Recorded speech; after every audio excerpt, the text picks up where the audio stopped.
Welcome to Pennsylvania Newsmakers, and as always, thanks for watching. Well, scams and more scams, but first, masks to wear or not. Back after these words. Welcome to the fast-paced and unrehearsed weekly discussion featuring the leaders who help shape your world. Join us as we address the issues that impact you each and every day. This is Pennsylvania Newsmakers. And now, here's your host, Terry Madonna. Well, we're going to start out with the Journalist Roundtable, and we've got a number of important topics to talk about. Joining me to get into those topics, we have John Cole. He's the managing editor, for the moment anyway, at PoliticsPA, and John Micek. He's the editor-in-chief of Pennsylvania Capital Star. All right, John Micek, here we go. Masks to wear or not. That's become a big controversy in the school districts especially. You know, you'd think, Terry, after 18 months that it would be a no-brainer, but you're exactly right. A statewide mask mandate for kids in K-12 schools, public, private, parochial, and kids aged 2 and younger who are in child care centers took effect this past week. Within hours, we saw State Senate President Jake Corman, joined by a group of parents, and one Republican state lawmaker file suit. The State House has announced it's returning to session next week to try to undo this mandate by the Department of Health. Right. It's unclear whether they actually have the authority or the votes to do that. Meanwhile, we have seen cases in school-aged children on the rise. There are 400 some odd new cases in Allegheny County on Wednesday of this week. Nearly 100 of those were among kids aged 18 and younger. So we've seen that reflected nationwide as well, a rise because of the Delta variant in infections among young people. John Cole, the fact of the matter is that far more school districts, and it was a school district decision, did not mandate masks than did mandate masks. And so I think what Governor Wolf and folks in his administration were saying, well, if the school districts aren't going to do it, we're going to do it. Correct. So throughout the summer, the conversation that Governor Tom Wolf had was we're going to leave it up to the local districts. But like you mentioned, a majority of the districts in the state of Pennsylvania decided that they were not going to enforce it. However, though, I think it's worth noting the areas that were enforcing it are larger school districts with more children typically. So I think that's worth noting in that. But when Governor Tom Wolf made that decision last week, it went into effect Tuesday. Another fascinating note is that there's some districts already openly defying them. There's been some protest sprinkled throughout the state, not a lot, but we're starting to see some of these areas openly defying it. So we're going to see this is going to continue to develop, and it's interesting to see what exactly is going to happen next. And it's up to the DA, district attorneys in these various counties to prosecute or not, and some have said, no, you're just not going, right? Yeah, Dave Sunday, who is the district attorney in York County, said he will not prosecute violators. I mean, the administration really isn't even enforcing this mandate. It's leaving it up to school districts to act as the enforcement mechanisms there. They have said, though, that districts could lose sovereign immunity protections, opening themselves up to litigation if they fail to enforce it.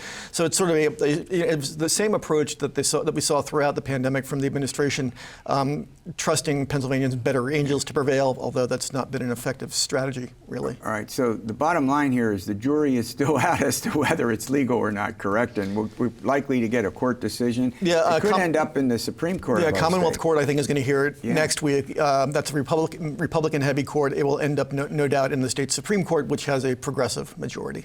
All right, let's talk about the important U.S. Senate race in the state. Pat Toomey's retiring.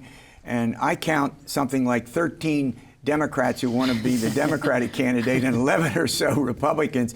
But it got ugly. It got ugly this past week. I mean, real ugly. So I think there is a ton. We'll try to get in as much as possible. So on the Republican side mainly, first leading off is that former President Donald Trump, who remains very popular in the Republican Party, endorsed a candidate. He endorsed Sean Parnell, a combat veteran, author, and frequent commentator on Fox News and other conservative outlets.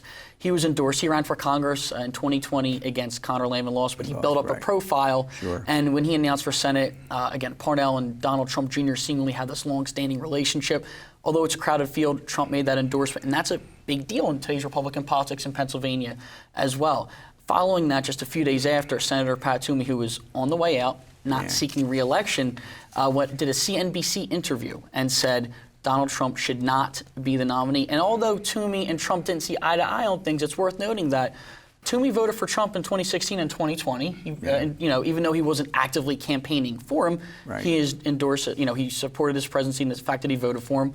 And when the second impeachment vote happened, after, Sure. in January, or I think it was February actually, Toomey was one of 7 Republicans to vote to convict Trump. Vote to convict, But yeah. most Republicans have not moved on from Trump. They still, again, he's very popular among most Republicans, but Toomey just announced that he thinks the Republicans should not nominate Trump in 2024. So that's some of the big news to start off. But Jeff Bartos got into the personal stuff, into Sean Parnell's family and some allegations about misconduct, correct? Yeah, that was a story that our friend John Tamari of the Inquirer had earlier last week. This is airing on a Sunday, but involving Parnell and his spouse and some very uncomfortable personal stuff there. This is a real escalation in tensions in the race.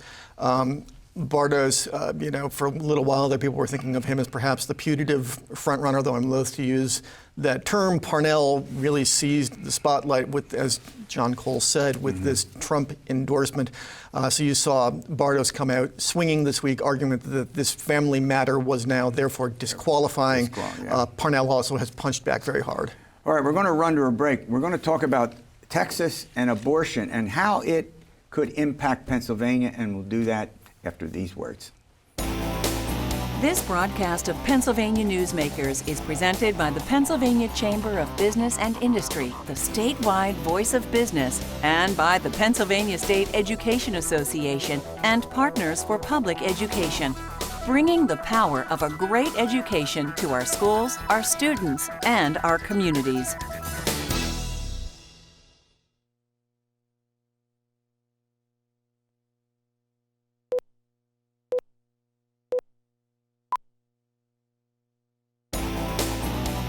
This broadcast of Pennsylvania Newsmakers is brought to you by the Pennsylvania Highway Information Association, the go-to source to learn about transportation projects and issues.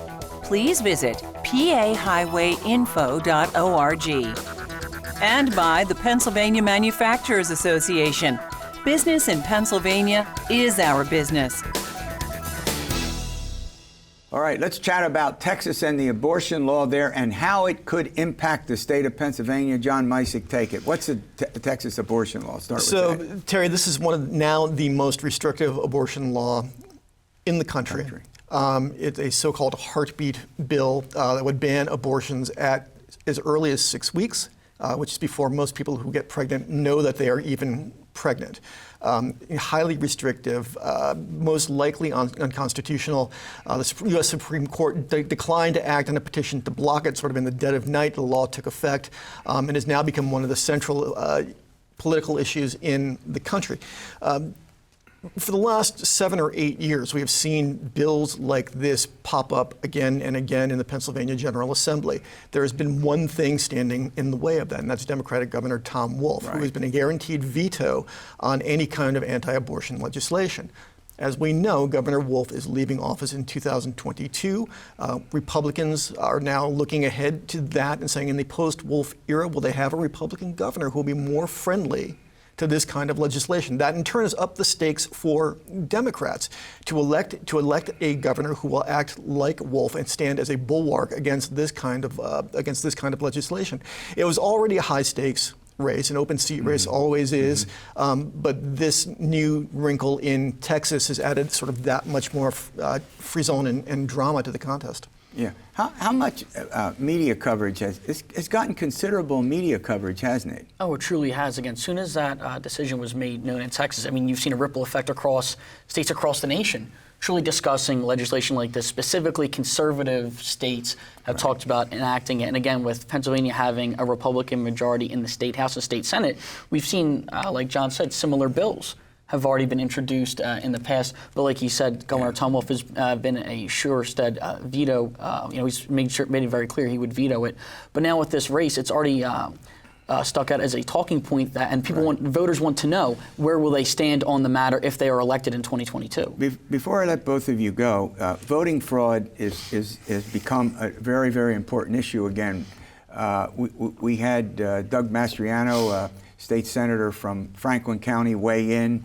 Now we have the president pro tem of the Senate, Jake Corman, weighing in, and there's a committee, I'll put it, underway that's going to investigate election irregularities. Yes, correct. So even though, again, we want to make it very clear the election is over. It's over. Yeah, John pointed that out the last time he was on. Well, I think it is worth noting that to just stress that the election's over. Been certified. Yes, it's been certified, but it's worth noting that there are still some Republicans, again, of that a certain wing of the party that have made it very clear that they want to keep quote, a forensic audit, an investigation, so to speak, about that, and that is going to be underway. Right. State Senator Doug Mastriano was essentially the face of the audit, the PA vote. He essentially got the boot from Corman, and now the State Senator Chris Dush was leading the charge. But John, if you look at it, there were 2 audits by the Department of State, and something like 62, 63 of 67 counties did an audit.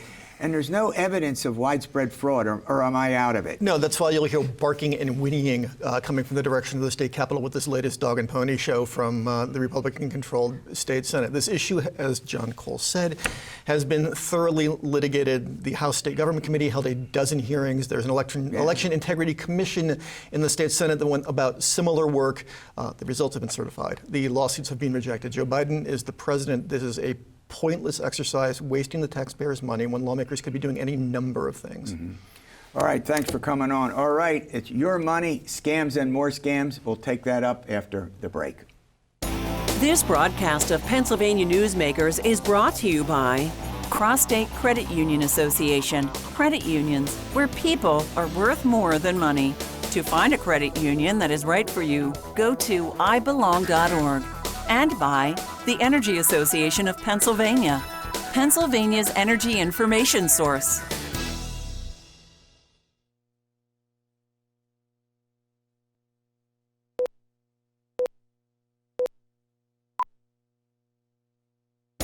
This broadcast of Pennsylvania Newsmakers is brought to you by the Association of Pennsylvania State College and University Faculties, representing the faculty and coaches who are devoted to providing quality public higher education for Pennsylvania's college students. All right, we're going to talk about scams. Joining me to do that is Brian Roche. He's the anchor and consumer investigator at WGAL News 8, and he's also the substitute host. We love to have you a substitute on the program. My pleasure. All right, Brian, let's start with this. Are scams growing during the pandemic? I mean, a lot of us are stuck at home, or we were stuck at home. Go ahead. Yeah, you and I have talked a lot during the last 18 months, and we are literally fish in a barrel. It's like shooting fish in a barrel. We've been stuck in our homes. We've been stuck behind our cell phones, stuck behind our computers. And your cell phone and your computer are the #1 tools of the scammers. They're in your hands, and you have them all the time. So the scammers have found ways to continue to use them. Just when I think they've run out of ideas, they come up with more ideas for scams. Yeah, that's great. All right, let's go through a couple of them. Talking about the pandemic, we have COVID testing, vaccination, phishing scams. Do I got that right? Absolutely. I mean, what's that about? You don't need me to tell you how controversial the whole issue is right now with testing and getting the vaccinations. And the scammers have found a way to capitalize on that. They're sending out emails telling people that if you want to do this, if you want to do that, if you want to buy a concert ticket, if you want to, whatever, you name it, you have to fill out this application, this form to tell us whether or not you're COVID tested, whether or not you've had a vaccination. And oh, by the way, they sneak in their questions about your personal information, such as your social security number. Like, what do you need to give your social security number in terms of getting your vaccine?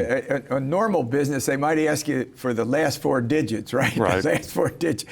But what's interesting is that people, you would think to get, a vaccination, you would go to your physician or you would go to a reputable place, and there are lots of even businesses that now are providing vaccinations, correct? That is correct. But Terry, right now we're living in a mushroom cloud of uncertainty with this whole thing. I mean, you turn on any channel or read any newspaper, you're going to find conflicting information about, do you need to get the vaccine? Do you not need to get the vaccine? Does the vaccine do this? Does it not do that? And the scammers, again, they read the newspapers too. They follow news events, and they are capitalizing on that uncertainty about where do you get a vaccine? When do I need it? When do I certify my status? They run the gamut on this scam. Yeah.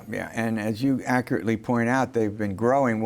And now we've got the Delta variant, and obviously it's spiked up again, and more people are urged to go get vaccinated. And on that note, as we head into the fall here, it looks like there's going to be even more uncertainty because of that variant. Just this morning, I was watching the morning news and the stories of the kids in the schools all across the country. The numbers are growing. So I'm just going to tell you right now, it's not going to be a Nostradamus prediction. The scammers are going to find a way to capitalize on that, going after the parents in terms of what are your kids doing in school. They'll find a way to send out an email scam or create a malicious website to do that. Well, while we're talking about it, there's also scams related to employment with links that you shouldn't open. This one just came out about 6-8 weeks ago. The scammers started sending out emails to employees who are gainfully employed. They find out where you work and they steal the logo of your company or find the stationery, and they'll send you the email. Terry Madonna, you know, we found out that your vaccination status is in question. So if you want to continue to work here, you could be terminated. So fill out this form right now. Give us your name and your address and your vaccination status, and make sure you verify your social security number, your bank account number. Again, I always tell people, you know, in the world of information, anybody can get your name, your address, and your phone number. No, sure. It's like what they told the military. Give your name, rank, and serial number. And your email. Exactly. But when somebody goes beyond that, they start asking for your bank account information or your social security information, that's where you clam up. That should be your ultimate sign that somebody is trying to scam you when they're asking for that kind of very personal information. Well, when they're using this kind of employment scam that you're talking about, I mean, you can always go check with your employer, right? Exactly. You can always go to the manager, the person you report to, or even in big corporations, there's a structure within the organization. Right, but so many people get this email and they're immediately scared. Oh my goodness, this seems to be coming from my HR director. Do I actually want to talk to the HR director, or should I just fill this out? Yes, the solution you point out is obvious, but emotion in that particular scam prevents people from taking what we would all think would be the obvious step to verify its because it involves your livelihood. It involves your job. Employment. Yeah, you're taking my job away from me because I didn't get a shot in my arm. At least that's what they're alleging. So people will click on that link and not think about the information they're giving away. All right, we're going to run to a break. When we come back, I want to talk about identity theft. I mean, it seems like these just don't go away, and getting worse. And every couple of months, you come on and you point out something new, or a wrinkle, I should say, on something that already exists. All right, we'll get to identity theft after we pay some bills talking about it, after these words. This broadcast of Pennsylvania Newsmakers is brought to you by the Pennsylvania Medical Society. Inspired physicians committed to the good health of Pennsylvanians and the advancement of the practice of medicine.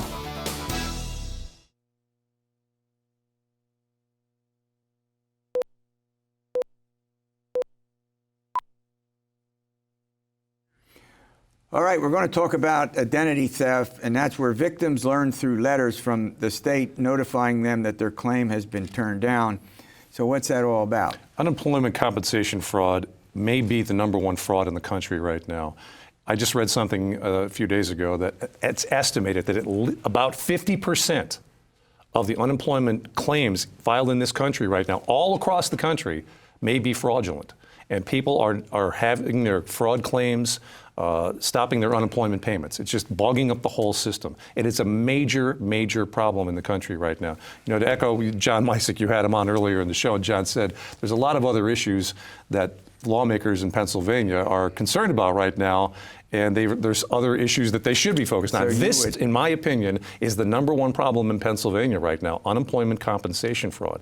And what's happening is that people are having claims filed in their name. And to file a claim, I need to have your social security number. So that means that these people are victims of identity theft. Where they got social security numbers and how they became victims of identity theft, that's the question people are always calling me and asking me. How did this happen? I don't know the answer to that question, but it's obvious that it's a major issue. I would remind people, remember the big Equifax data breach back in 2017? 147 million records were stolen back then, but we never really found out what happened to them. So those social security numbers may be out there. But again, to repeat, this is probably the #1 fraud in the country right now. I just talked to a couple of police chiefs in the past few days. 3 of them told me this is the #1 complaint they've been getting for the past couple of weeks. Yeah. Absolutely. Well, I'll tell you something. When I get requests for my Social Security, even if it's a legitimate request, a lot of times I won't put it down if I'm concerned that it could go somewhere else. You know, you give it to somebody and then they pass or it gets passed along.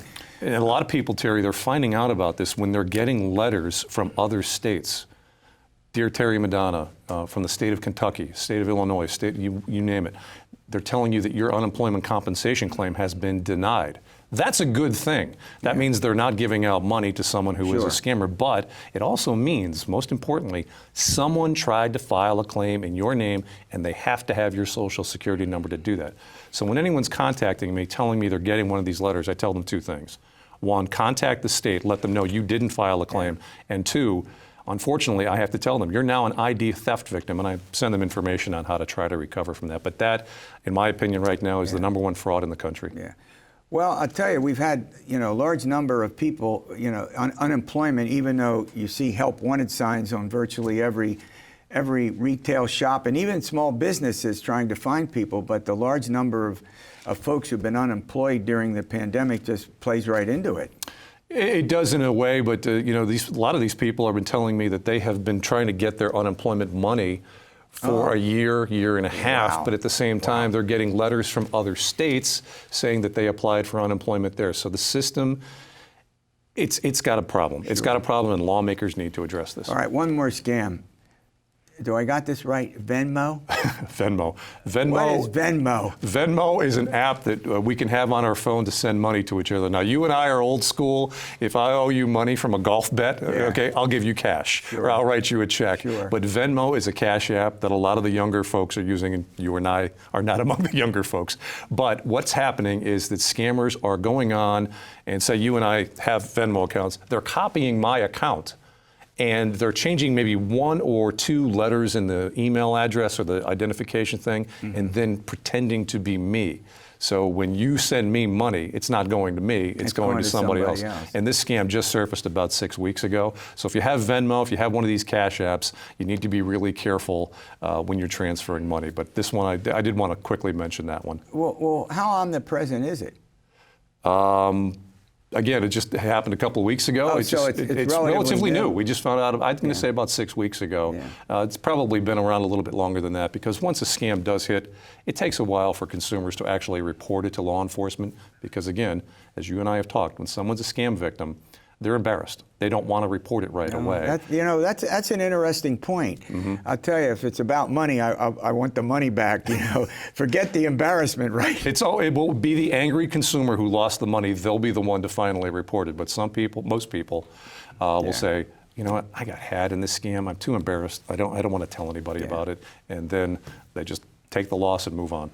Well, the bottom line here is that scams are growing and continue to grow, and they're not likely to diminish anytime soon. In fact, they're burgeoning. They're exploding during this pandemic, and quite frankly, right now, I don't see the end of their imagination for these scams. All right, thanks for the update. This is very important for people. All right, we'll see you next week for another edition of Pennsylvania Newsmakers, and as always, stay well.